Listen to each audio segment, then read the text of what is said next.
1, 2, 3, come on.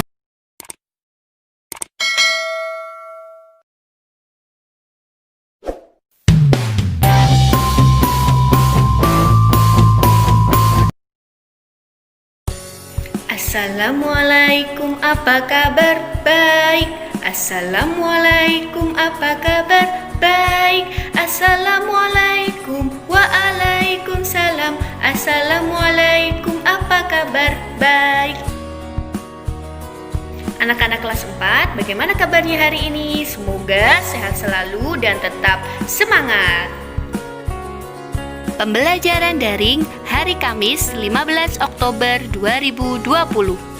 Sebelum memulai pembelajaran hari ini, mari kita bersama-sama membaca doa sebelum belajar. Bismillahirrahmanirrahim. Raditu billahi rabba wa bil islami dina wa bi Muhammadin nabiyya wa rasula. Rabbi zidni ilma warzuqni fahma. Artinya, aku rela Allah sebagai Tuhanku, Islam sebagai agamaku, dan Nabi Muhammad sebagai Nabi dan Rasulku. Ya Allah, tambahkanlah kepadaku ilmu dan berikanlah kepadaku kepahaman. Amin. Sekarang anak-anak persiapkan buku dan alat tulisnya ya. Pena, buku tulis tematik, dan alat tulisnya ya. Nah anak-anak, agar lebih semangat, mari kita bersama-sama dengan Ustadzah tepuk semangat ya. Anak-anak kelas 4, bagaimana kabarnya hari ini? Semoga sehat selalu dan tetap semangat.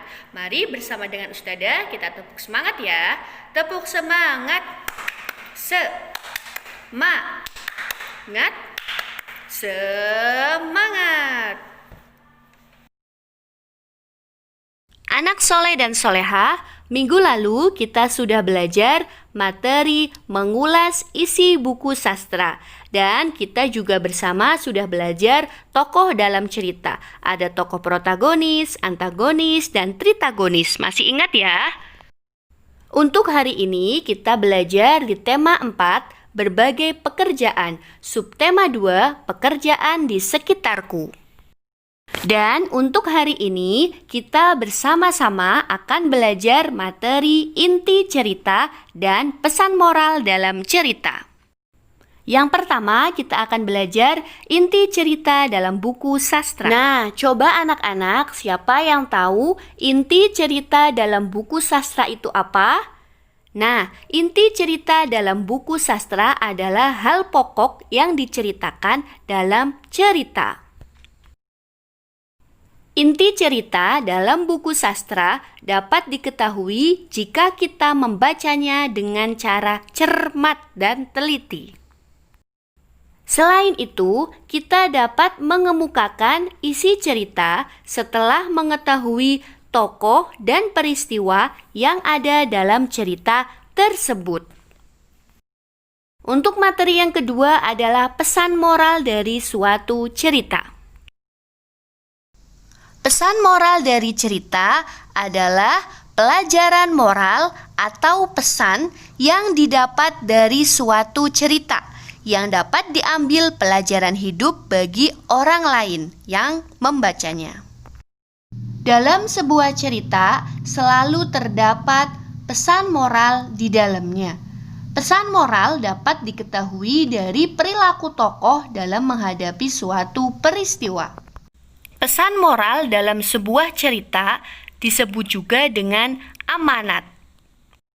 Pesan moral dalam suatu cerita dapat berbentuk saran, nasihat, pesan, atau anjuran bagi pembaca.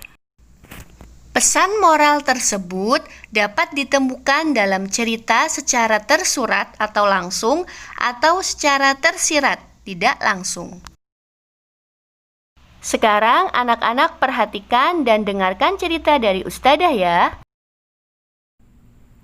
Kucing pengagum rubah. Ada seekor kucing lugu yang sangat mengagumi rubah. Suatu hari di hutan, ia bertemu dengan seekor rubah yang sombong. Aku punya banyak kepandaian, sementara kepandaianmu hanya bisa memanjat pohon saja, ejek si rubah pada kucing lugu. Saat itu, tiba-tiba datang pemburu dengan 3 ekor anjingnya yang galak-galak. Dengan ketakutan, kucing langsung naik ke pohon yang tinggi. Kucing pun selamat, sementara rubah berlari ketakutan menghindari kejaran anjing-anjing pemburu. Akhirnya, anjing-anjing pemburu itu berhasil mengepung si rubah dan menerkamnya hingga tewas. Inti cerita dari kucing pengagum rubah ini adalah kisah rubah yang sombong yang berakhir menyedihkan, yaitu diterkam anjing-anjing pemburu hingga tewas. Nah, berdasarkan cerita ini, pesan moral yang dapat kita ambil adalah kepandaian tidak untuk disombongkan kepada orang lain. Cerita yang kedua, Gagak ingin jadi angsa. Si Gagak ingin sekali menjadi seekor angsa, berbulu putih dan tinggal di sekitar danau. Maka mulai saat itu ia meniru semua tingkah laku yang sering angsa lakukan. Ia ikut mandi di danau, kemudian ikut terbang mengitari danau. Ia juga makan makanan yang biasa dimakan angsa. Aku yakin kalau semuanya dilakukan dengan sungguh-sungguh, aku pun bisa menjadi seperti angsa, pikir si Gagak dengan yakin.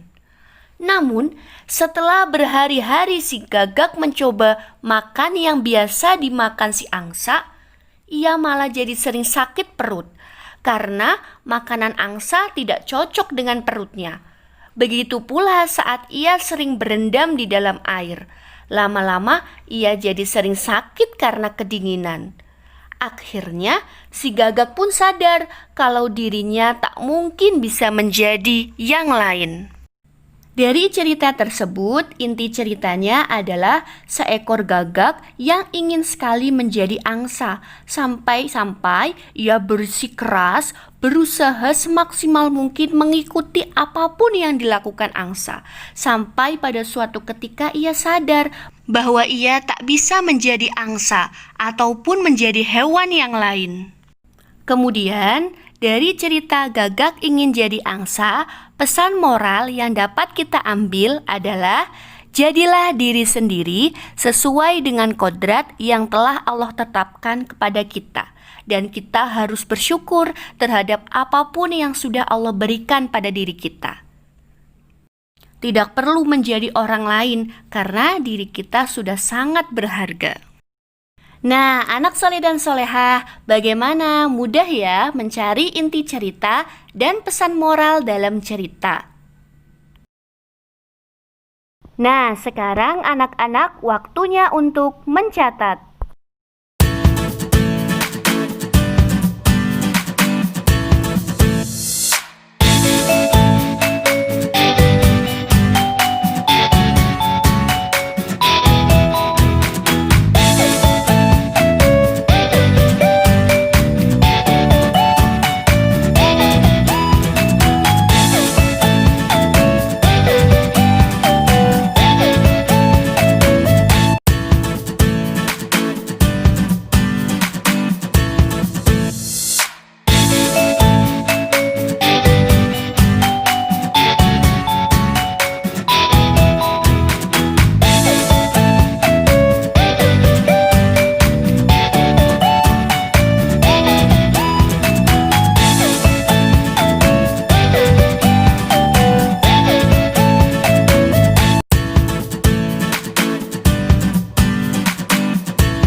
Tugas hari ini, anak-anak membaca cerita rakyat yang berjudul Raja Parkit yang Cerdik di halaman 35 sampai 36 Bupena 4B. Setelah itu, tuliskan pesan moralnya ya. Kerjakan langsung di Bupena maksimal jam 8 malam.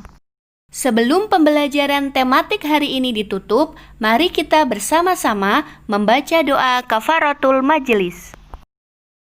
Subhanakallahumma wa bihamdika asyhadu an la ilaha illa anta astaghfiruka wa atubu ilaik. Amin amin ya robbal alamin. Wabillahi taufik wal hidayah. Wassalamualaikum warahmatullahi wabarakatuh.